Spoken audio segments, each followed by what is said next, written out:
any person who has that mindset of sustainability will not cut a cake for even his 1-year-old son.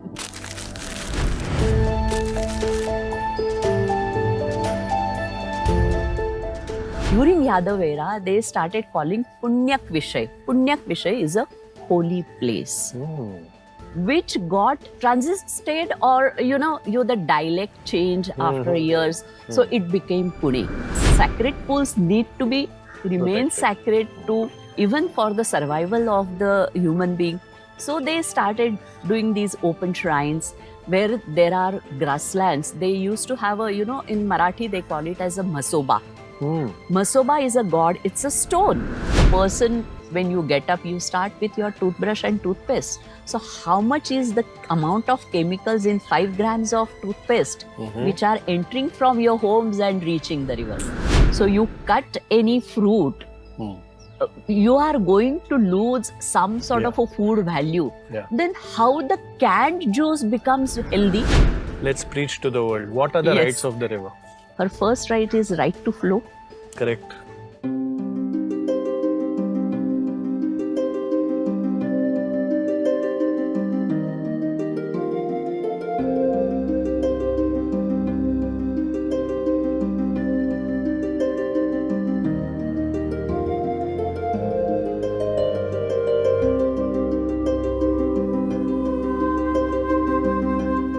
Today we have with us the incredible Shailaja Deshpande. She started out shaping beautiful spaces, but over the years, her heart led her somewhere even deeper, to shaping a healthier planet. For 15 years, she ran her own interior design business, turning houses into homes. But as she learned more about the world around her, she felt an undeniable pull towards something bigger. That's when she made a bold shift from designing interiors to reviving rivers. Today, we get to hear her phenomenal story of transformation, of hope, and how each of us can be a part of something bigger. The whole and soul of Jeevit Nadi, our very own Shailaja Tai Deshpande. Shailaja Tai, thank you so much for taking the time, meeting us, coming here, and agreeing to have this conversation about a river. Thank you so much, Swapnil, for giving me this opportunity. You're most welcome. Let's get straight into it. Sure. Just to set context for people who are listening to this asynchronously, the entire nation is celebrating Mahakumbh. Yes. And they are celebrating the mighty Ganga, right?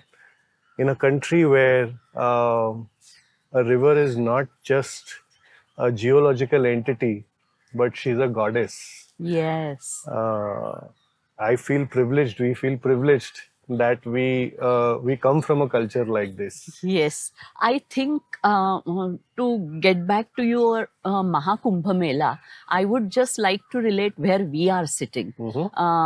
Ganga and Yamuna have the confluence, and Kumbh Mela or Mahakumbh or such cultural significances have been going for generations together, for centuries together, and the confluences are supposed to be, pure, holy, particularly in the culture where spiritual, yes, there is a huge amount of spiritual significance too, which comes for again centuries back. And in India, more prominently, that has been a context for having such occasions, Mahakumbh Mela, which happens after so many years. And we are sitting right at the confluence of Ram River and Mura River. And that is more correlating with the Mahakumbh, what you are seeing. So the significance is almost the same, the purity, the spirituality, and everything which goes along with it, it's same here. Absolutely. And you can get that feel here. Absolutely. I was just going to say, for those who are listening to this and not watching it, right? We are sitting under a glorious canopy of old trees. Yes. We have under our feet leaf litter, which is building soil naturally. Yes. There is some bird song. There is the river bank in front of us. Right. And the temperature is so comfortable. Yeah. And just beyond this barrier is the big city with all its bells and whistles, Yes. right? So it almost feels like a temple. It almost feels like a sacred space. So it's Yes. quite natural to see that we worship it. Yes. Right. In fact, this is a sacred place. I'll tell you why. The Pune city itself was named as Pune because uh, centuries ago, when the settlement started happening, now I'm going back to the hunting and gathering stage of the humans, Yeah. or Homo erectus and Homo sapiens sapien. We have the proofs here in Deccan College, which does more studies in the archaeological section, where they have actually got the stone tools of two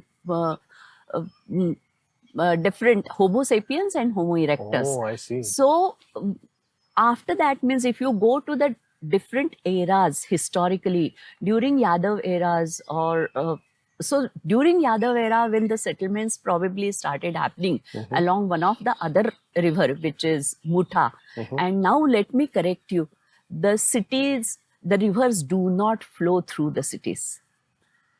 Because the rivers are there, the cities are settled along the rivers. Banks of the river. Yes, Yeah, and that actually puts the context why Pune was named as Pune. Because in Yadav era, because it has a multiple confluences. Now, Pune, geographically where it is located, it's in the transition zone of the Western Ghats going towards the plain. So, you know, there are small micro watersheds which are coming from the mountains, and Pune has Western Ghats in the surroundings as well as small plains and big hillocks. So they create small watersheds and they meet here into the main channel. So multiple confluences, during Yadav era, they started calling Punyak Vishay. Punyak Vishay is a holy place, which got transited, or the dialect change after years. So it became Pune. So now you can connect with the Mahakumbh, which is happening at Ganga and Yamuna, and here we are sitting at the confluence of Ram Nadi and Mura River. It truly is a holy space. Yep. It feels like it. Yes. So in colloquial language, in Marathi, we call it tekadya. And there are so many tekadis. Yes. These act as micro watersheds. And they all feed into these beautiful rivers. Yes. I'm wondering how these ancient people understood this. They didn't have drones back then. They didn't have aerial views. Wow. What must have been the... I'm just curious, like how did they... Was it just a feeling?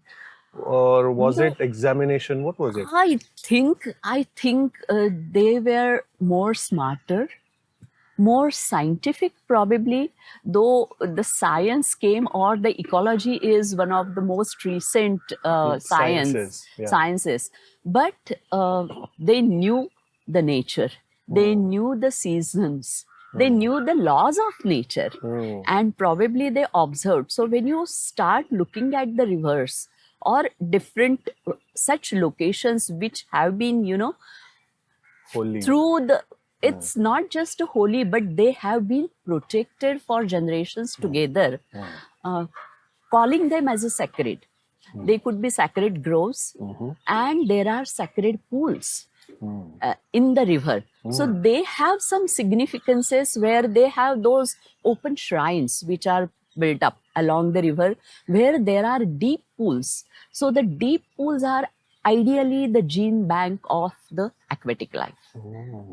So if you look at the pyramid, the aquatic life starts from the invertebrates, Correct. the phytoplanktons and the zooplanktons.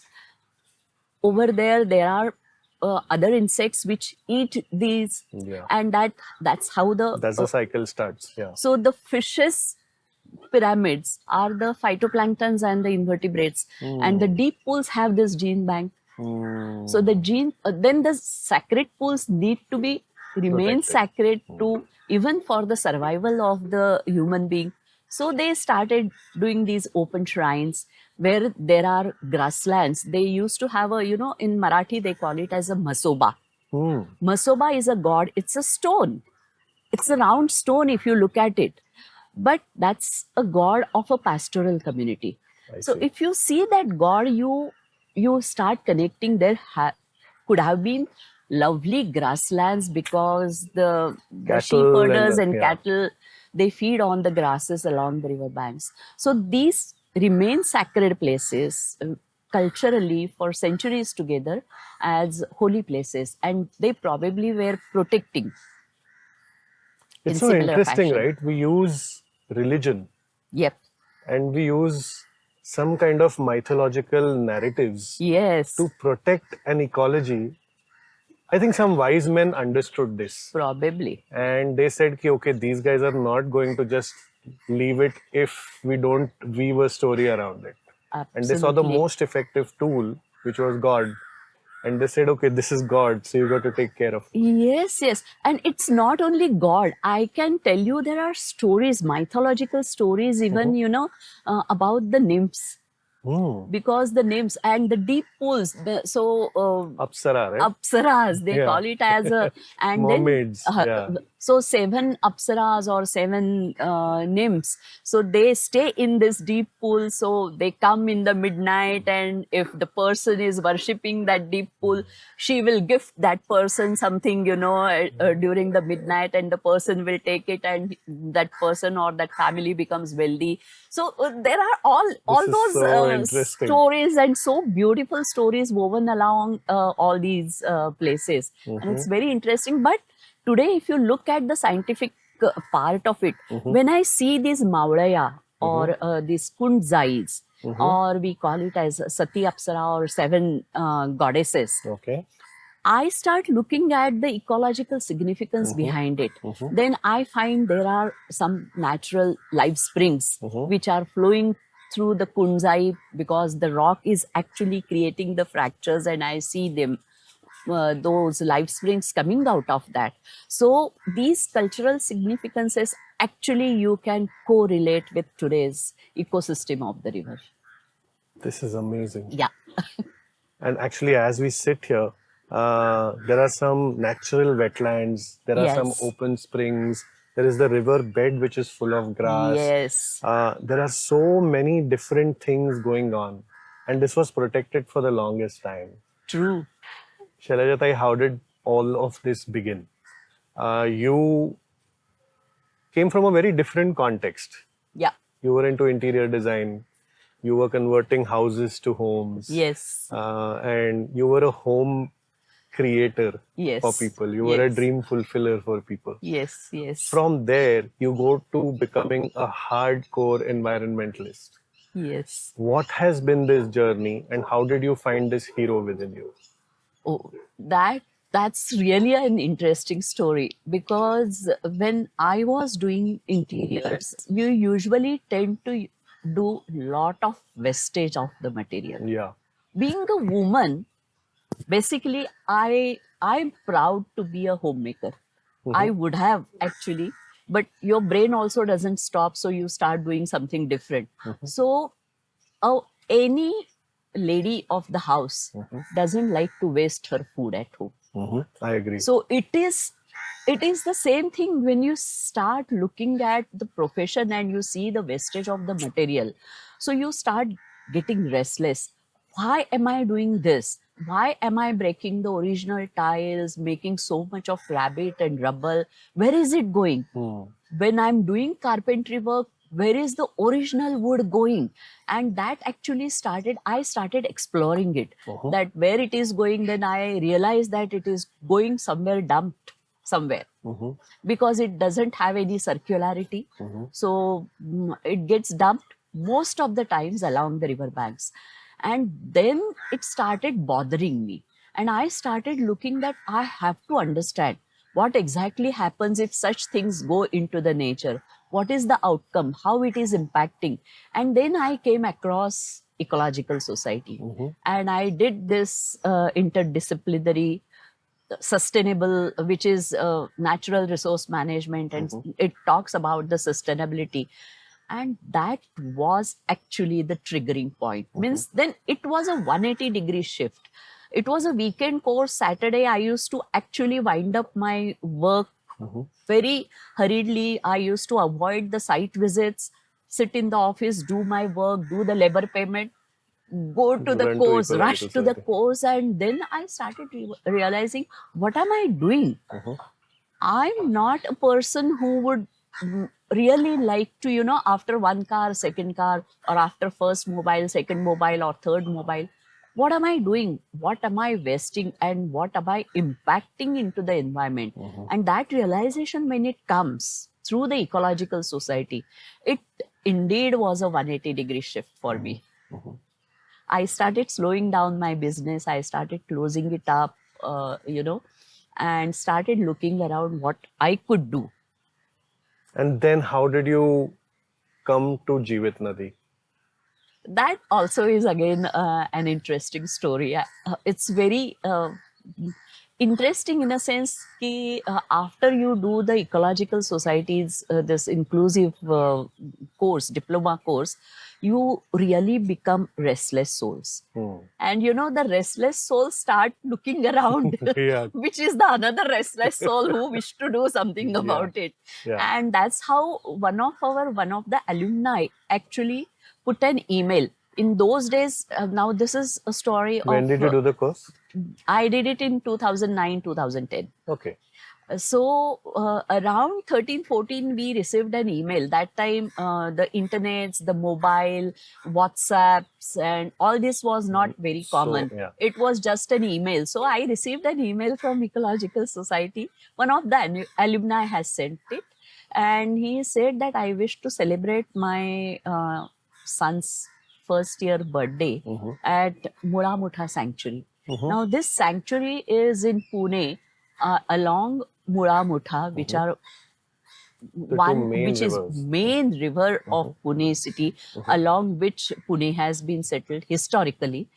And being in ecological society course, we were not even aware about that there is something like a bird sanctuary, which is along the river bank.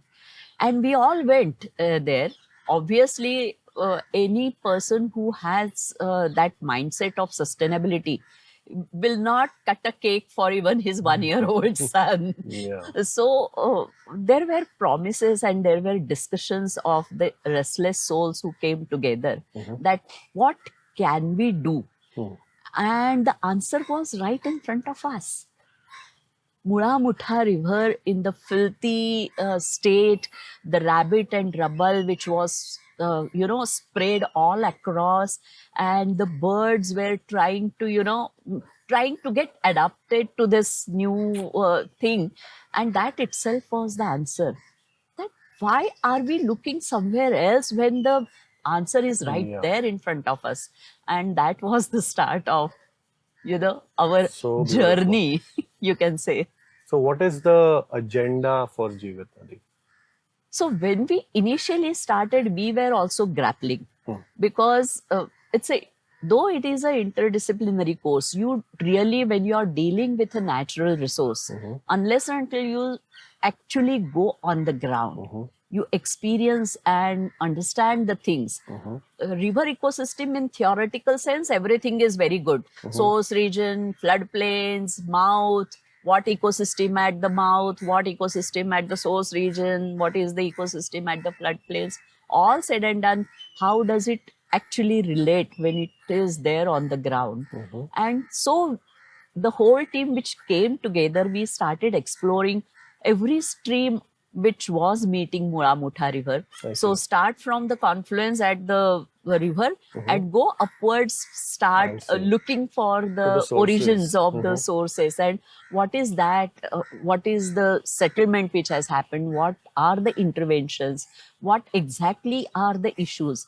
And that gave us a lot of understanding. And this went on for 1.5 years consistently. Then we used to come back with a lot of questions. So go to Gole sir, go to Gole ma'am, go to other experts, whomever we come across, start asking questions, start finding answers. And then we realize that there is no curriculum about the water which comes, where I take a glass of water, where it is coming from, how it is coming, and when I drink, when I use it for my different purposes, where is the water going and how it is going. It's a journey of water to water, Yeah. and nobody has answers to it. And that was the triggering point for us, that we need to make people aware about this journey. So where is the water coming from, how it is coming to us, what is that transition of the river which we have created when it reaches through the taps to our homes. And when we wash our hands, when we wash with soap, when we use so many chemicals in it, what is happening with Impact that of water? that downstream. So citizen awareness is one main agenda. of Education Given. and awareness, it's not only the citizens, because we realize it happens across the cross section of society. No one is aware about, if you talk about the ecosystem, you know, it's usually taught into the EVS subject, and it's just a tick mark, but it doesn't get registered, and it doesn't also There's no touch your experiential learning heart. around it. Yes, yes. So that's what exactly we realize, that we need to give them, we need to bring people closer to the river. We need to create such programs which will actually bring people not only close to the river, the next step is how you will connect them to the river. Understood. So Yes. we have identified that rivers are obviously very, very important. Yes. Water, if there's water, there's life. If there's no water, there's no life. This is Absolutely. non-negotiable. Even True. when we go to space explorations to search for life, we are looking for signs of H2O. Absolutely. If we find water, then we go ahead and see if there's any life that has evolved. Right. So the core ingredient of the primordial soup was water. Yes. So we have focused that water is important. Yes. Water flows through the city like veins, supply nutrients to different parts of the land. Correct, correct, correct. So we've understood that education is becoming a problem. Right. Rural areas, still the script of our ancestors kind of continues. They still follow that the river is holy. Right. They still revere her. There are problems there also. Yes. But not as severe as those in the city. Yes. Especially the disconnection of human beings from their life-giving source. Absolutely. Right? So how did you solve this problem at Jeevit Nadi? What were the programs that you designed? And how are you doing this work? Very frankly, Swapnil, it was all trial and error. Right. Basically, that's how it works. Yeah. That's how we started, because in urban setup, you know, the issues connected to the river are complex. So the issues in the cities are multidimensional as well as multi-level. A person staying in one suburb will have different problems in the city, where the suburb is little downstream, where he is actually dealing with the mosquito menace, with the water hyacinth which is growing on the river, where there are stagnant pools, where if the suburb is little upstream, before the river is entering into the city, the issues are again different, because the water supply system, which where the filtration systems happen, is not reaching these areas, and these areas suffer with the basic water supply problem and water quality problem also, because the downstream community already has an infrastructure which is been there, where they get filtered water, but they have a different issue. These people have a different issue, where their water itself which comes into their house is not right or not up to the mark, and then they have to spend huge amount of it's a filter big it. investment Investment, yeah. into the filtration and security and quality of the water. Yeah. So how do you deal with this? Hmm. Because one person is looking at the river differently, the another segment is looking at it differently.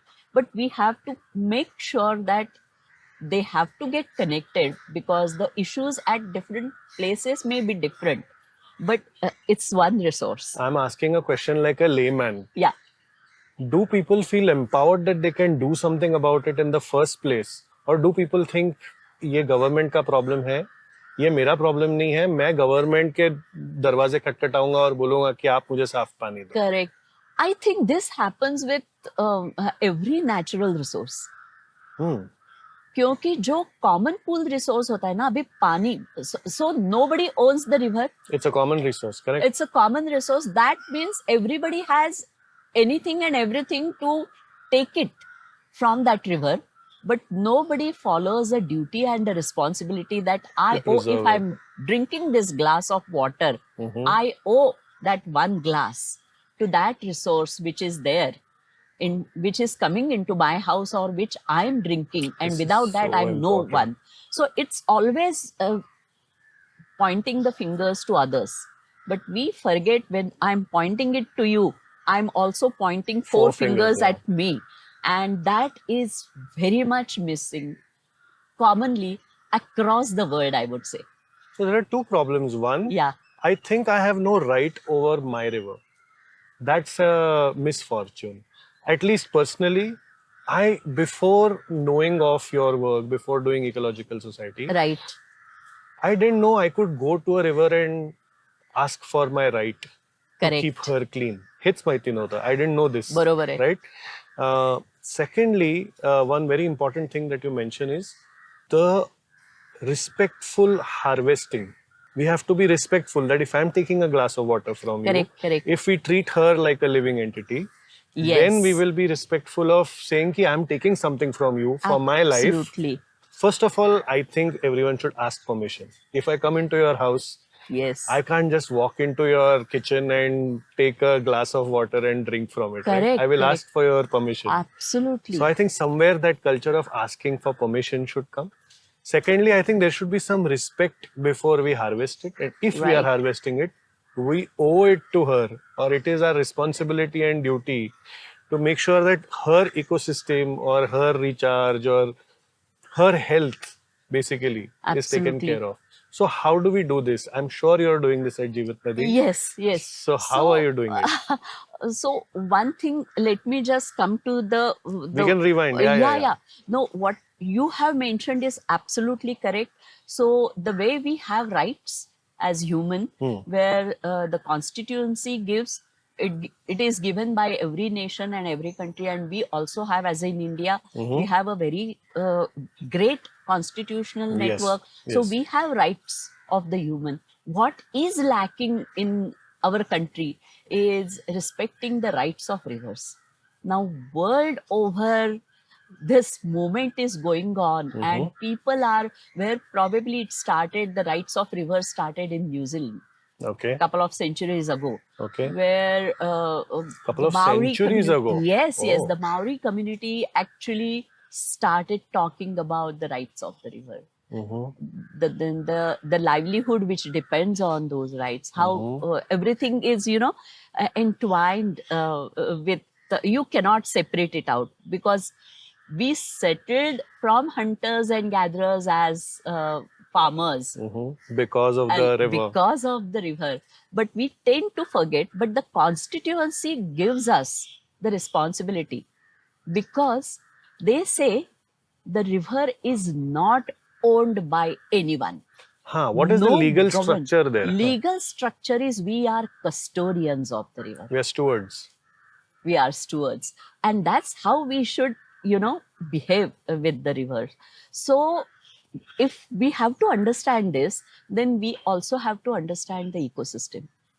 Of course. Naturally. Make people understand what it takes, that river or the glass of water which comes and from where it is coming from. So Jeevit Nadi, what we did, that we created a story, because people like to listen to the story. Absolutely. So we started the signature walk, which we call it as a Muthai river walk. Okay. Mutha is one of the main river, which is Pune, means the historical Pune actually settled along Mutha Pune. river. Yeah. Mura was more agriculture till a couple of years ago, maybe 15, 20 years ago. All these were agricultural fields along Mura river. So Mutha. So how old is Mutha river? How old is Mutha river? Yes. So that is the question. So you try, what is the human tendency? How old would you guess it? How old is it? As old as the earth, I would say. Yeah, probably. Or as old as the Western Ghats? Easily. The origin of The Western volcano Ghats. and the basaltic plateau and all that. Yeah. And from there, but usual tendency, because now you have a background of ecological society, you are connecting differently. Yeah. But as a common person, They have no usually clue. you go with the human history. It could go to the mythological stories of 4,000 to 5,000 years ago. Indra as a god, and then Created this, how it created the whole thing. So you don't go back more than 4,000 to 5,000 years. Yeah. But it's millions of years. So like 2 Amazing. million years ago is Mutha is born. And if I look at that Ganga, the most holy Ganga which we consider, is not as old as Mutha or Mula. There is a surprise or there is a shock element for the human, because Himalayas are the youngest mountains. Correct. Became much later. Western Ghats are the matured mountains. Now, in the current form where Ganga is flowing, obviously is younger than Mutha. So they are elder sisters. So look at the ecosystem, how old it is, and what that river must have created so many millions of years ago. In 1.5 hours of that river walk, where you see the historical places, you take a walk along, you talk about the stories, you talk about the life which is right now, it's happening in the background, the birds are chirping. All this people are seeing it. With. Yes. So the river walks became part of curriculum in certain schools and colleges. This is very important. Yes. Then we started the nature walk right here, because there we talk about how the ancient river was, but how the river ecosystem is right here in front of you. So you take a nature walk. Where do in urban city children, student, or for that matter elders feel a respite in the vicinity of nature, which is a couple of kilometers away from you, which is in the heart of city? There are hardly any such places. Absolutely. So we created the nature walk. Then we also have to bring them to understand, make them understand the responsibility. So, okay, this is done. This is the ecosystem. We have given the importance. We know what the nature is. How do you protect it? Was created through toxin-free lifestyle, which is clean your rivers 60 to 70% right from your own homes. By making lifestyle changes, by using less amount of phosphates, because a person, when you get up, you start with your toothbrush and toothpaste. So how much is the amount of chemicals in 5 grams of toothpaste which are entering from your homes and reaching the river? If you give that realization to the people, then you give the solutions also. There are DIY types. There are recipes which you can do it at home. But if you're aware, there are products also available on the market. You just have to look for them. And try to clean the river 60 to 70% from your home itself. So that becomes a responsibility. I'm going to shamelessly plug Neil and Momo here. I have a soap and shampoo brand. We make our own soaps and shampoos. Wow. And they're absolutely zero chemical, absolutely natural. Great. And the idea is that. Exactly. Right? Like if you solve problem upstream, yes, then downstream you don't need STPs and you don't need all these things. Absolutely. Right? You basically start at the source. So it's garbage in, garbage out. If you don't put garbage in, then you won't have to solve the garbage problem in the downstream. Absolutely, you said it. It is such a simple, and making all these cleansers and products is not difficult at all. At all. You have some limes at home, you can just lime and jaggery, you can make bioenzyme, Bioenzyme.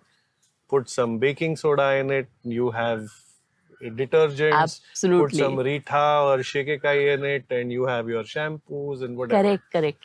And It's so this simple. is not a theory. See, when you start using it in practical, and the first hitch which people get, that I have not used for last 10 years a detergent to wash my clothes. So then that becomes a Yeah. question mark by the people. But when you are doing it, you are confident about telling it Absolutely. also. And you can give 10 recipes. Because do you are it, we already live it, doing yeah. it. Means you are part of it and you Yeah. are doing it Yeah. at your homes. So that became another third signature program. So Interesting. clean your rivers right from your own homes was that. I think a lot of corporates or companies forcefully make you believe Right. through lots of marketing money Yes. that Yes. something's wrong with what you already have, the system.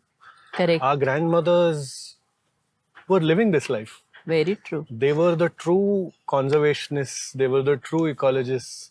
I remember my grandmother used to line us up, all the cousins in one line, and Shikakai used to go in everyone's hair. Yes. So, First oiling. first oil used to happen, first champi used to happen, the luxury of I childhood. know, head massage. Yeah, first everyone used to get a head massage, nice champi, and then everyone used to get Shikikai in their hair, and Yes. everyone was bathed together. Yes, in the bathroom. absolutely. Everyone was clean together. It was like a factory. Correct. And then correct. everyone went about their own lives. Yes. And it caused no pollution. There was no phthalates and no SLS and no paraben Absolutely. and none of this. But then somewhere, I don't know, let's try and understand, where has it come from? Has it really come from customer demand? Was that demand created? What's your take on it? I think it's both ways. First thing is, when you start talking about the urbanization, when any place starts going through this transition of urbanization, the point becomes the first thing which one wants to do is ease of use. Then Convenience. conveniences. And then for making those conveniences and ease of your, I have to get something round the corner or on a phone call. yeah. Now on the phone call or Swiggy app. or on Yeah. the app or whatever. Actually, that has created more issues Yeah. without, and somewhere down the line, I remember during our school days, there used to be a wonderful subject, general science. The general science, that itself teaches you the behavioral science. Acha. How the 5-course meal in your plate has to Oh, be, what should be teeth care, Hygiene. tooth care, Yeah. how do you take bath. All these things, when you started getting them compartmentalized into chemistry, biology, physics, and you lost that holistic, Holistic, aspect of it during the educational part of Correctly. it also, because the general science taught us the vitamins are the volatile. So you cut any fruit, you are going to lose some sort Yeah. of a food value. Yeah. Then how the canned juice becomes healthy? Yeah. It's a simple logic. I Yeah. mean, people tend to forget. So there is one part which lies, and obviously the market. Actually, the products which got created, probably any brand toothpaste may be costing 1 rupee. How does it is such a reasonably cost? Because the ingredients which are put into it are something so easily available, so abundantly available.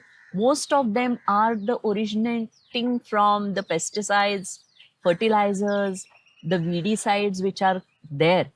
So person tends to forget that the antibacterial toothpaste is that antibacterial is not for your teeth. It's for the toothpaste. The shelf life of the toothpaste. Yeah. So unless until this, Education doesn't happen. education doesn't happen, the people are not going to understand because the urban setup, and usually in rural sector it's the copy paste, because they Unfortunately. have the aspirations, they have what their brothers, their sisters in the city are doing, they want to do it. Means if you look at some cream which gives you a fairness, is Oh very God. fast moving into the rural Yeah. areas. Now, if you see the employment generation, go to any small villages, you will see ample number of beauty parlors. Why this beauty parlor concept has come? Because the the concept of rather than being healthy, looking beautiful has taken over. And beautiful is also a version that they Version. have promoted as beautiful. Promoted during the marketing. I miss there is one soap advertisement where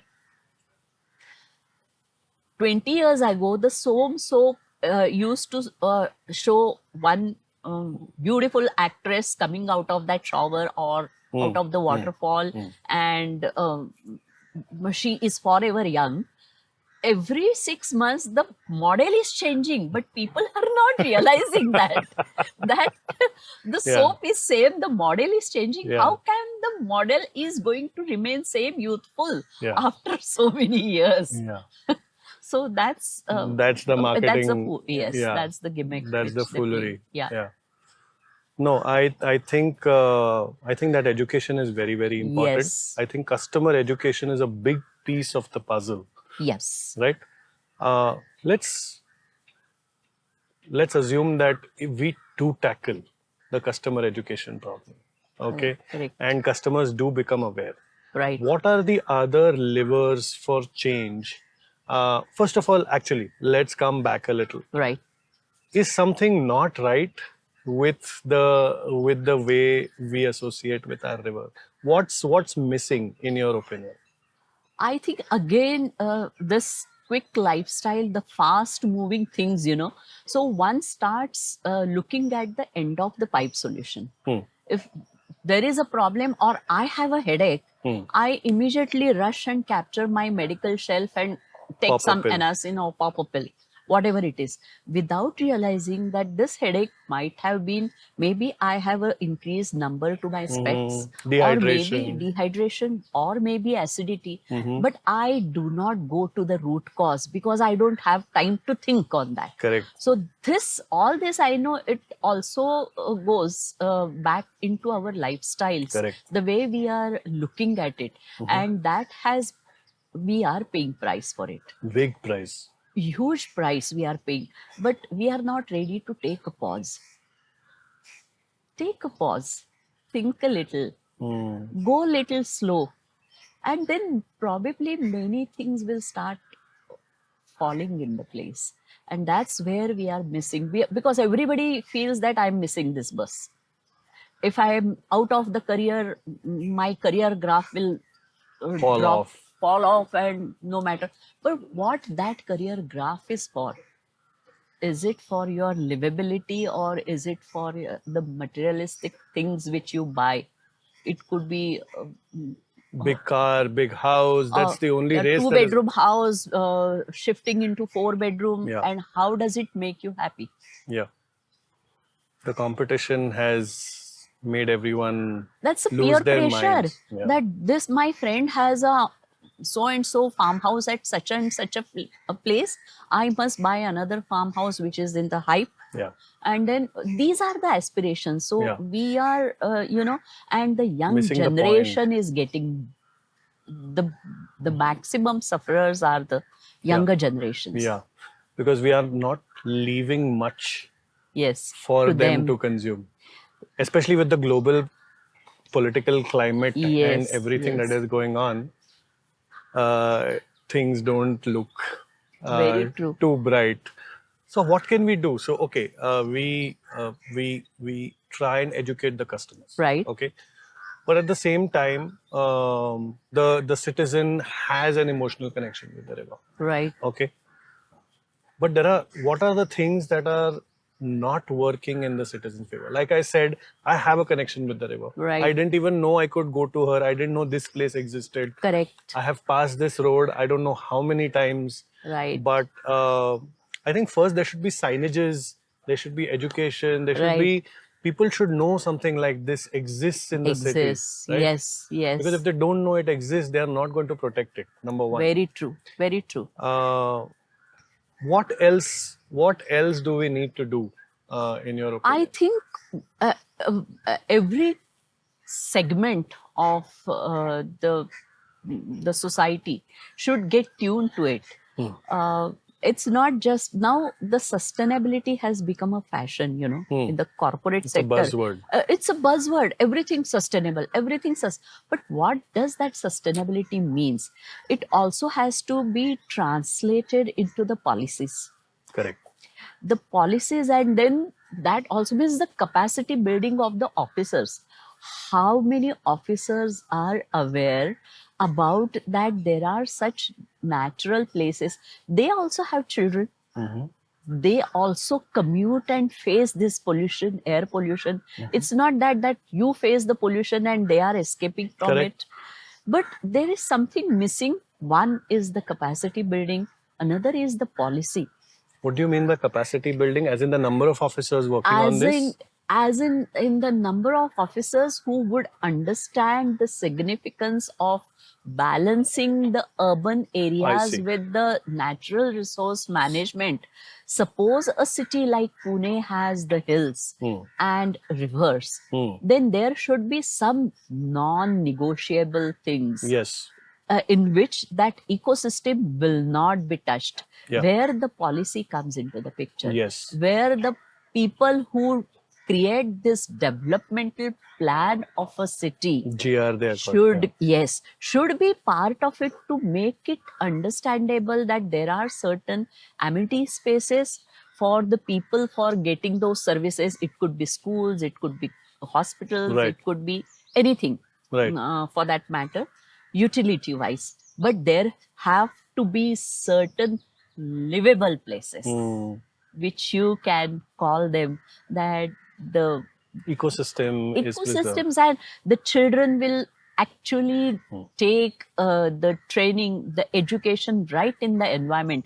Environment is not the subject to be taught in the classroom, but look at the schools. Yeah. They are, their playgrounds are also covered Oh yeah. with the mat.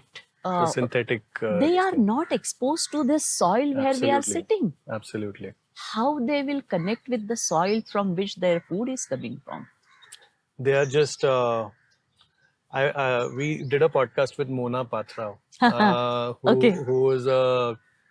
who's an original ecologist and conservationist. She's been doing this for 4 or 5 decades now. Wow.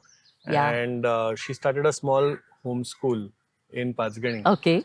And I had a similar conversation with her. But the tragedy is that kids are learning in concrete walls. Exactly.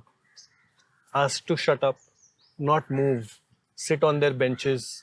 You can only move when you're allowed to. You can only speak when you're allowed to. Yes. You will learn what we teach you. And you have absolutely no freedom of speech, movement, space whatsoever. Absolutely. How can we expect this child to have any kind of connection? Forget the environment, yeah, with each Environment? other also. Means you come from Mumbai. Yeah. Tell me how many schools have playground in Mumbai? My school didn't have a playground. Look at it. Maybe the children are growing. They Once don't a even year, have- they booked a common ground somewhere and we had our annual sports there. So that's where It's a tragedy. Yes. So isn't it that it's not just, and that's exactly our point is that capacity building, when a urban planner is planning a city, Yes. these This must are be the earmarked. non-negotiable things which they have to first reserve. I love that word, non-negotiable. Yes. It has to be non-negotiable. Non-negotiable. That's the status it must receive. Yes. So how does one do that? Like, how does one go and influence policy? What is Start the way working with them. Okay. Who writes policy? I'm sorry, I'm asking very simple questions, but See, who's doing all this? Right now, see, that's again a tragedy. let's see if this is a river. Mhm. Now the river has to be managed Right. by Municipality. some government Right. segment. Now let's understand river, how it is managed Hmm. by the government. Let's do it. Yeah. So when it starts from the dams, obviously the dams where the river gets 100% blocked Mhm. uh, is owned by Water Resource Department, Okay. which is at the state level. Okay. Dam release the water, Mhm. which goes into the filtration plant of any city, where the local governing body about the filtration of the water and water supply, one X department comes into the picture Okay. for that. Again, state level. That is at the local level. See, Acha. the from state level, you come to the local level for filtration of to keep the water Understood. healthy, Understood. filtered. When the water is used into your own house and gets out of your own homes, it goes to the drainage department and sewage department. So drainage department is somebody who puts the pipelines. Sewage department is somebody who's treating the sewage which is coming from your house. Okay, now if they are doing at the local level, the state level is the pollution control body. Hmm. So they say they are a regulatory authority. What does that mean? So they will give no objection certificate for any building where the sewage treatment plant is being given permission. I see. But the local authority do not have any Say in it. in it. So how do they charge the society who's not taking the as per the rule, who's not treating or releasing the water as it is? Now there is a state level, so it becomes easier for them to having a blame game, I see. putting the responsibility or pushing it to someone else, unless and until there is a regulatory body where all the stakeholders come into. Hmm. And that's where we have been pushing our state government I see. to create such a body where all the stakeholders, irrespective of, you have to have a concept from source to confluence, whether it is a small stream, whether it is a tributary, where it originates, that stream, the place of origin and the place of confluence to the main channel, what are the stakeholders along that I see. stream I see. should be on board and should be held responsible for everything, whatever is happening with that stream. So to simplify the way I look at it, are the laws in place and is enforcement the problem? Yes, implementation is happening into the pockets. So now there are the projects also. It's not just the water pollution or water. Now the infrastructure projects which happen into the urban development are done under some different departments. Building department will build the bridge. Irrespective of whatever you are happening in the city, they want to build a bridge. It has been planned. It has been projected. The bridge is built. The bridge is built, but how it has impacted the river, how it has obstructed by concretizing that, by building a bridge. It's not that we do not want the bridges. The bridges should be built if there is a requirement of a growing city. But there has to be a thought by the building department how minimum damage can be Absolutely. done to the river. So can the span be bigger and the pillars or the columns could be lesser number into the river bed? Nobody gives the thought. This is the design, this is the order, this is the tender, I do the bridge. I'm not concerned about the river, what happens to the river. Bridge department. Project department, something which is happening like a riverfront development here. We are not bothered what happens to the river. We are supposed to create amenity spaces for the people, riverfront. It seems to be like an attitude problem. Right? Yeah, it's attitude problem. It's there is no interconnectedness within the government, and it is being pocketed into the administrative segments.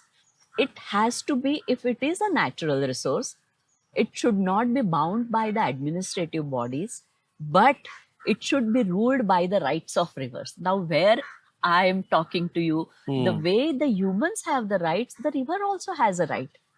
So respect that right. What is the river? And then let the people should be the one who should be managed and not the river. Let's preach to the world. What are the rights Yes. of the river?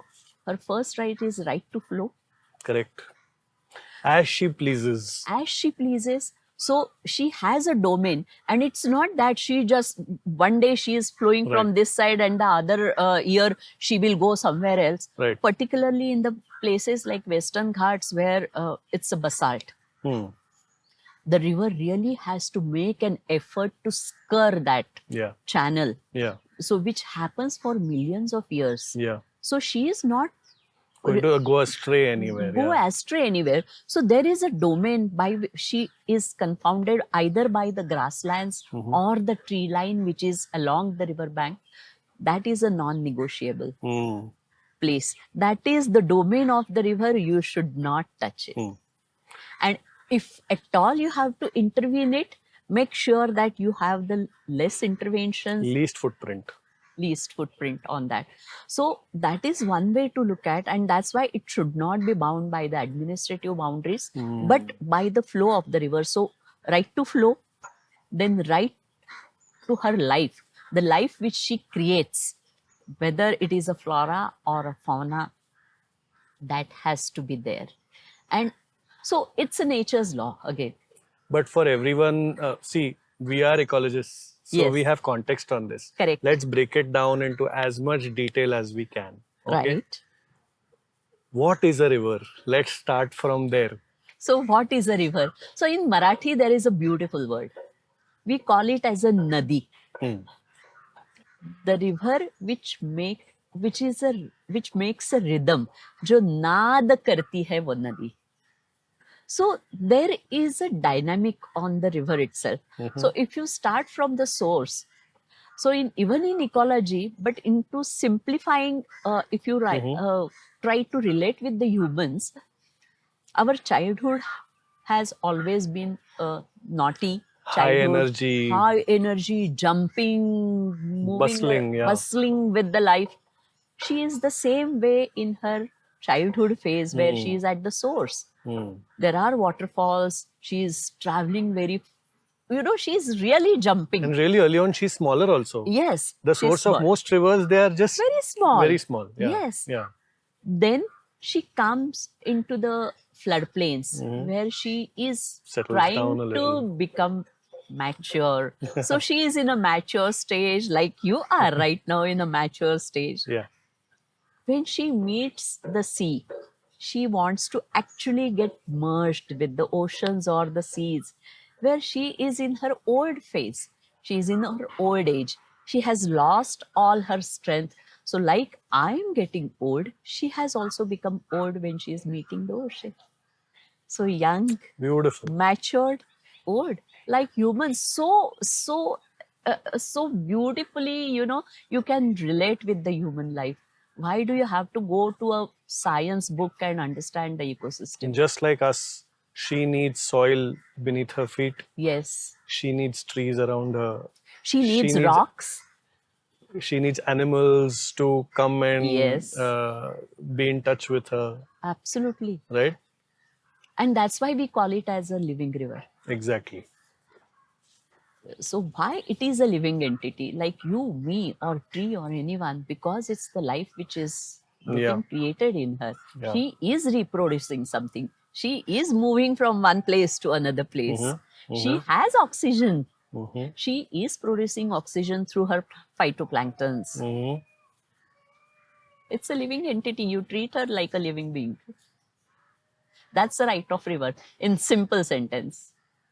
It's so obvious Yes, when you think about it. absolutely. You're so right. It is so obvious, Yes. right?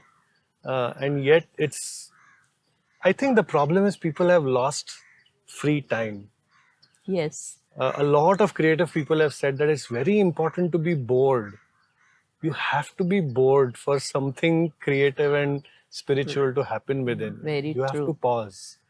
And that's missing from from just the life that we've created in today's day and age. Absolutely. Absolutely. You said it right. And when I think about why these problems also happen, why like the infrastructures or the things or the developments actually try to capture the domain of the river is basically for the same reason, because the urban spaces get consumed Hmm. so fast. Hmm. And monsoon fed rivers particularly face this a major issue I see. for a simple reason that, as the word says, they are monsoon fed rivers. Mhm. So the river's domain or the her river bed can only be seen during the 4 Peak months of monsoon. the peak monsoon period.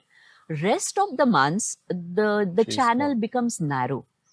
When the channel becomes narrow, it's an obvious thing for people to people come to in. encroach, because there is a space at the prime location one can see and one can capture, irrespective of whether it is a river or a natural stream or any small tributary. It's the same thing which happens, and that's where actually we start losing our context Hmm. and connect. So historically, let's talk about this, because we spoke about the Mahakumbh. It's Right. happening in Prayagraj. Right. And there is a Ganga Ghat. Yes. Yes. One would argue that that is also, see, the intention I understand, but let's discuss this, Right, right? The right. intention was to have access to her, River. Yes. Yes. but it still is a development. Right. Is it done in the right way? Number one. Right. And can it be better? Number two. And Yes. what would, if the purpose, let's break everything down to the core purpose. If the purpose is to engage, for the human to engage with the river, Engage. Right. what is a good way to do it? Okay, that's a beautiful question, I feel, Swapnil, because this is where exactly we have lost the track Hmm. of understanding. See, we have actually Mahakumbh, places like Mahakumbh or Varanasi means people, when they go to the ghat, they really feel something spiritual happening. Unless and until that feeling is there, people will not go there again and again. Correct. Which is, so that simply proves the point that yes, there is some peace, some serenity, Absolutely. where the human find a solace to be with. Correct. And they have to have that connection. Right. So if you see the history, of course, were not the city being developed in those times? What Exactly. was Mohenjo-daro or Harappa? Correct. But at the same time, they also knew the balance between what is going to be utilized by the humans. There also has to be a space for the river to flow as per her wishes.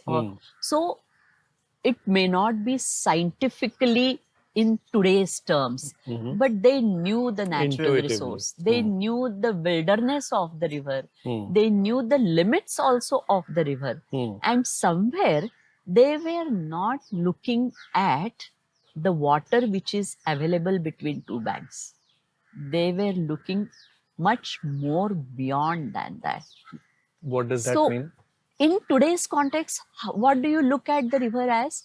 How much is the water available in the dam storage? My thought process gets over how much water gets stored into that catchment area and where it will get sufficed, distributed throughout my year. That is the sole purpose. I need water even in the month of April, May, as per my wish, my will, and the way I want to utilize it the way I want. When the water is flowing between the banks, you create a canal. So the water gets distributed into the irrigation canals. One canal goes to supply water to the city, another goes to the irrigation, maybe another one for the industry. So how are you looking at the river? You are looking at the river as a supply. As a resource, Exactly. But we forget that as a it is lifeless also resource. a source. Hmm. It also is an entity. Let's define it. What is it a source of? It is a source of spiritual awakening. Yes, It is a of source of course, peace, peace. It is a source of life around this because the human beings, biodiversity. it's a biodiversity because you cannot live alone. Can the human be here alone without any other life? We are dependent on other life. A simple sparrow can create a good life system for your backyard garden. Hmm.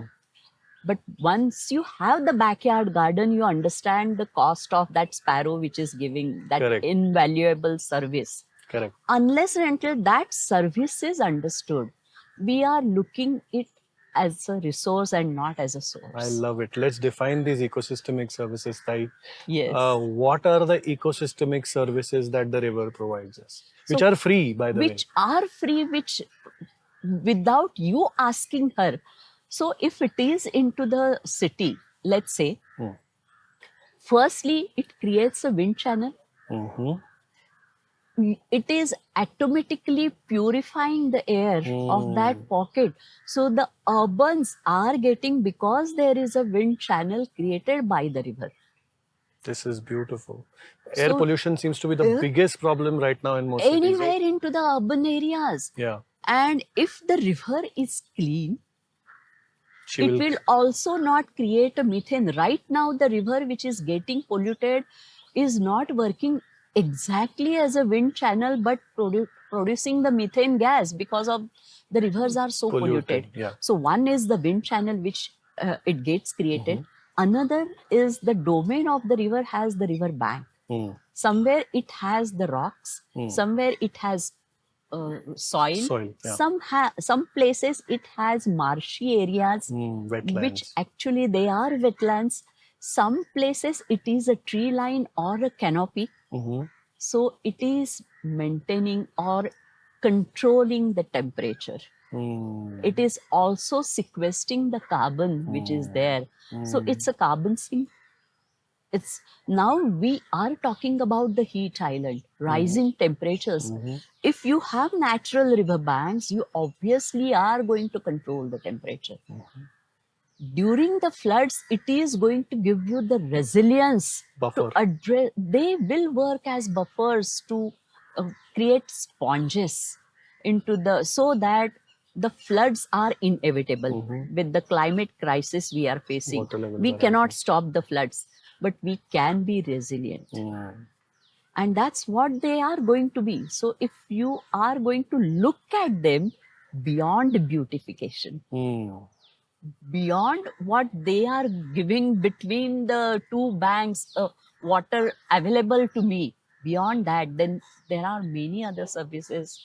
Evaporational, if you have the green, the moisture content, the soil moisture content, everything you talk about it, the evaporational losses, you talk about it, the hydrological cycle, you talk about it, it's there. If you look beyond. Yeah. I'll just add one thing to it. Yeah. For me, the most special part of being close to a river is sitting under the shade of a tree. Yes. This is the biggest ecosystemic service I think one can enjoy. Yes. And if you have ever drifted off asleep while reading a book under the shade of a tree next to a river, I don't think there is a better joy known Very to true. man. So this is a free service. You would Very have to true. come and construct, like you said, all the things that you said Yes. cost so much money if they are to be designed by humans. Yes. But all this is naturally happening, being maintained at zero cost, Very true. and being offered completely for free. Very true. And one more thing which we forget as humans, that the biodiversity or the tree species which are all along the bank are very unique. You cannot create a sapling of a salix tree into your nursery and put it, because it will take a great effort. Where it is happening here naturally, there is a cumin, Syzygium cumini, or Yeah, jamun, jambold. which we call it commonly as, is a species which this type of jamun tree can only grow along the river bank. It cannot be grown anywhere else. Now the trees, apart from the trees, there are shrubs, there are grasses which are unique to the freshwater ecosystem or the freshwater, whether it is a stream or a river. These grasses, these shrubs, and these shrubs also will have the peculiar species of butterflies on it. You will see aquatic birds into the river if this whole canopy is available. If there are perched branches on the water body, there will be a kingfisher sitting on that perched branch. Looking to catch a There will fish. be a duck which is, laying its legs into the same tree's roots, where the root system has spread its root network. So the aquatic bird is using that tree, the kingfisher is using that tree, and there is on a apex herons or the painted storks which are sitting there Yeah. are also using that tree for maybe taking a rest for a while. So it's a habitat. It's a habitat itself, and it's right there available into your own spaces in the city. Also, some species that are specific to the riverbed Yes, filter the water Very and true. also offer free filtration services. very true. In fact, all these riparian trees, and we call it as a canopy. We don't call it as one tree, because usually this, again, plantation has become a buzzword. Yeah. You do something, you remove the original landscape and you plant. So instead of, after removing one tree, we have planted 20 more trees. But you forget that one tree was giving services to 30 species. They were a habitat of certain species. They were doing filtration. They were doing, as you rightly said, improving the water quality, reducing the temperature. All these services need not be necessarily done by the planted trees. Yeah. So you're taking away all these services. Yes, You're not taking away one tree and transplanting it somewhere else. absolutely. If you succeed to make that transplantation effort a success, maybe 30 to 40 years down the line, you will be able to enjoy the same services there. But that is also a big maybe. Nobody knows, Absolutely. Nobody knows about right? it. Very true. So that's what's at stake. Yes, it is at stake. Means every development without a scientific backup, without a holistic thought. See, it's not just a certain. It's not about creating jogging tracks or cycle tracks in it. It's also about creating a balance between. Yeah. Look at the cattle which still graze on these grasses. Yeah. Look at the sheep which have Yeah. their, they come there for the same grasslands to eat. Now, in the city area, don't we require milk? Don't other people eat mutton or anything Yeah. for where it Yeah, is food. so how are these spaces or the livelihoods which are dependent on each and everyone in the city area as well as in any sector? It's interdependency. Absolutely. So you cut off something, you are going to sacrifice something else for something else. Yeah. So people in the city need milk Yeah. for daily use. Then where are the buffaloes going to take that dip, which is easily available along the river bank? And funnily, means in historical times when they built up the ghats, they also, in Marathi we call it as a Gai Utarnicha Ghat. So, the cows and the buffaloes can actually climb down towards the river to take that dip which they love. So, it's an interdependency. We need milk. We also need mutton from The which sheep it or the comes goats, from, yeah. for the sheep or goats which it comes from. And they obviously need grasses. Yeah. So how much, which is free of cost available here? If they have to buy the grass, obviously the prices of the mutton and Yeah. milk are going to be, Yeah. Yeah. increased. Means you have to think on those cyclic fashions that it's not only about jogging tracks or walking tracks. It's about this naturalness, the serenity, the peace which people love being in nature. Why do they have to go travel down more than 40 kilometers through the traffic, look at the destination place where There you is some nature literally have it 10 minutes away from Yeah. your own It's a homes. tragedy. Yeah. Yes. So just to summarize it, what we are doing is we are breaking all the meaningful interconnections Right. that are so important for human well-being, not just physical but even mental well-being. This gives us a lot of mental Yes. peace. We are just breaking these connections, because of which now we will be dependent on long supply chains. Right. Milk will have to be done 40 kilometers away. It will have to come through trucks. We'll have to maintain a cold chain. And we are just increasing more and more pressure on the whole carbon situation of the planet. Absolutely. Right? Absolutely. So something so common sense is somehow not so apparent to people. Yes. Yes. So Shailajatai, let's come to something through which I came to know about you and your work. Right. Is you are giving a fresh perspective and holding a strong stance regarding the riverfront development project, Right. where you're giving alternatives for the word development. Right. So you're not essentially saying that don't develop the river bank, Right. Right. but you're giving an alternative definition to it. Yes. Yes. And there is an alternative proposal to it. Yes. What is the original proposal? What is happening? What are you proposing? Right. And why are you doing what you're doing? Okay, so there are actually this thing is very complex. Usually, the riverfront development, whether it is necessary or not necessary in the urban setup, yes, it is necessary. Okay. You have to do something about it, and it is not to manage the river, but to manage the people. Exactly. I differ into that.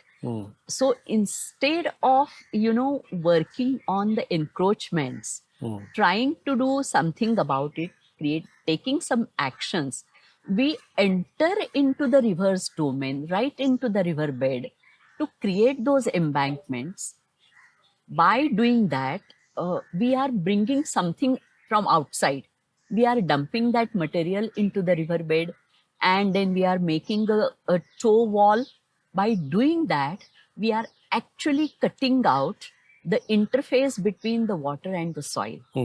And all the services which I mentioned to you earlier, that the temperature control, the soil moisture Regulation. balance, the equation about it, the natural riparian zone, which actually is there at multiple locations, should be remaining intact. There is another aspect to it. Because the west flowing rivers are, the east and west flowing rivers coming from Western Ghats are monsoon fed. But they are surviving because of the groundwater. Now, the groundwater is invisible. When you do the embankment, you are going to choke the mouths of those groundwater springs. When you choke, because now I have already shown you Yes. the live spring which is there. Yes. What we didn't do much about it. We knew there was a huge dumping which had happened. In association with Pune Municipal Corporation, we removed that major dump, and within 8 days, the spring had started coming out. And all we did is the top layer of 1.5 foot. That's it. Just loosen it out the soil. That's all we did. The moment we loosened out the soil, the spring opened up. And it started flowing towards the river. It may, the flow may reduce in the month of April and May. Sure. But look at the survival Contribution. of the river. Now this one spring, in the 500 meters, this is a spring line which is actually contributing 1 million cubic meter of water, subsurface water, which is flowing through some distance. Aquifer or some. It could be, coming from any suburbs or aquifers or anywhere, which is naturally getting filtered under the soil layer, the strata, and reaching the This river. is clean, filtered water. Absolutely water which is reaching the river, creating the base flow, supporting the river when we have actually built the dams and cut the flows of the river 100% during rest of the 8 months. It's still These feeding. live springs will actually support the river ecosystem. They also act like a corridors for the biodiversity which is there in form of the wetlands which are surviving into those rivers are going to get cut off because the moment you do the embankment, you streamline the river. You streamline the river means you constrict the river width. When you constrict the river width, these springs are going They're to blocked. take. In monsoon, what is going to happen? The aquifers are going to get charged and full. Where is the excess water going to go? It will actually enter into the cities because it cannot reach the rivers. So it's going to create other Because, problems. Yes, it is going to create. There are going to be multiple flood situations if such, against nature. So all you need to do is balance it out. Correct. In certain areas, you definitely need to do some sort of a intervention, which has to be ecological, scientifical, thoughtful, and holistic, looking at the problems at that location. Correct. So it has to be a site-specific model. Correct. Something not like, you create a bungalow colony. Yeah. Type A bungalow, type B bungalow, type C bungalow. You purchase 5 crores of type A. You doesn't have a work like lesser that. budget, you have a type C. River is a natural entity. You have to be site specific. Where are the natural springs? Where are the groundwater recharges? Where are the natural tree canopy? Create some sustainable design along it. Make sure that all these services which the river is giving you free of cost Are maintained. And still how the civil society also can Engage. how they can connect with that. And there is another important part of social equity and justice. There are, in spite of so much of pollution, there are still so many surviving fishermen families who are doing the sustainable. They are not doing diesel ka boat or they row their boats. They go early morning, 4 o'clock into the rivers. They go upstream to catch their fish, which they sell into the market at 4 o'clock.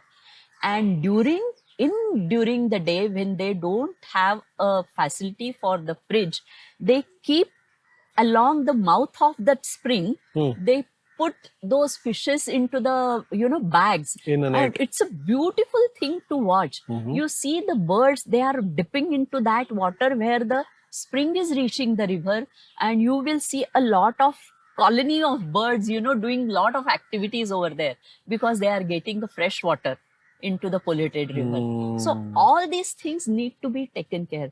The way we have a right to life, every living being on this earth also has a right to life. That they don't understand whether they are in the urban areas or they are on the mountains. They are living there. So respect them, respect the river, and also take a balance between the urban setup and the ecosystem which is existing. That's beautiful. I think so. We nowhere are we saying that intervention is not needed. Absolutely no. Nowhere are we saying that a human being cannot go and contact with the river. Absolutely Actually, no. they can still do it. This is a perfectly good way to do it. Absolutely. With no further development, there is nothing wrong with the way we engage with the river. Like Exactly. this. But where you say there are needs for intervention, it needs to be done holistically. Absolutely. All the stakeholders need to be taken into account. Correct. And I wouldn't even say site specific because the site is 44 kilometers long. No, So site specific means at that micro- location, micro local, level. micro site So, specific. suppose there are chronic spots of solid waste. Yeah. So obviously you may need some trash intervention, booms yeah. to address the solid waste over Yeah. there. Suppose there is a stream which is getting lot of pollutants into that river, then there is a need for some sort of a in situ nature-based solution which can be created through phytoremediation, some sort of a reed bed system or a constructed wetland or some sort of, which is a requirement Locally at filed. that location. So, it could change every 50 meters or every 20 meters. You cannot have a type A, type B, type C, stereotyped on the river. From this place to that place, type A. From this location to that location, type B. It cannot be done that way. It's what I'm saying, that it has to be location specific where there are issues. So you reduce the stresses and increase the potentials That's it. in very simple language. That's the fundamental first principles approach. Yes. Just walk along the bank, use this principle, use the appropriate design methodology, Correct. and create a wholesome solution. And That's we it. have advanced technology. It's not that. Correct. And whether it is the government or the designers, everybody is capable. They are strong. The only issue is to look at the river differently, keeping her into the focus, and how the community can be associated with that.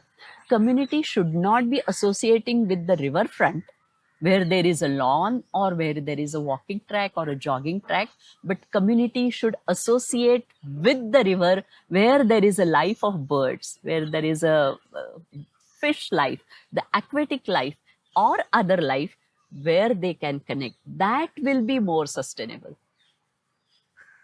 I think this is just completing the full circle. Yes. This is what the idea of Mahakumbh really is. Absolutely. I think bringing the divinity back into this entity Yes. is what we need to really approach the problem with. Yes. And once we approach it with that divinity, we will come to sensitive and sensible solutions, Very true. which is exactly what your work Yes. is. And there will be green jobs. Will not be there employment. There Of will course. be more green jobs. There will be more environment spaces for the children to enjoy. There will be more research opportunities for the research organizations and institutes to do the research on. Means you look Possibility is at endless. Yes. possibilities are endless. I think, Shailajatai, what we need to set is a standard. Yes. A lot of developed countries have made mistakes before. Yes. They are now realizing that Yes. they were mistakes. Yes. And they have paid a very heavy price for those yes. mistakes. Yes. We still have this ecosystem. We Yes. haven't lost it. Lost it. Right? Correct. And restoration is always way more difficult than conservation. Conservation. Conservation is much easier. Absolutely. If we somehow manage to conserve this, Conserve. we will set a fresh example for the rest of the world Yes. on how they should relate with their rivers. True. Very true. So I wish, I pray, I hope that this work finds its end goal. Yes. I wish this river flows beautifully forever. Yes. I think let's dream for the best and let's look at the future generation, because we do not own the rivers. We actually have borrowed it from the next generation. That's right. And if we have to give back to the next generation, we better give a beautiful, natural, clean, flowing river which the next generation can enjoy. Shailajatai, that is, I couldn't have put it in better words. I think we owe it to the next generation Yes. of not just human beings, but all the associated life, that we leave a healthy, happy river in their custody Yes. so that they can preserve it for the next generation, Next generation. as it has been happening for centuries, Yes. right? If I could give you a billboard, I ask this question to all my guests. Okay. If I could give you a billboard which the whole world could see, Okay. हा असा एक billboard आहे which the whole world can see, Okay. what would be the thought or words, or what would you put on that billboard? The whole world is watching this. This is your message to the world. So, if I am given a billboard, I think I would like to contribute something till end of my life, which will give something for the next generation to come, because I may end my life in couple of years, but there has to be something which stays behind me. And it's not fame or anything else, but something which people or the next generation will cherish. And that's what I would like to leave as a legacy. That's amazing. Thank you, Shailaja Tai, Thank for your valuable time. Thank you. This was truly enriching. Like I plugged in the middle of our podcast, we do this some handmade soaps and bamboo toothbrushes. Oh, and yes. Wow. We have a small brand called Neil and Momo. Wow. Uh, That's beautiful. so the thought is exactly the same. Solve the Can I open? yeah, you can. I would like to.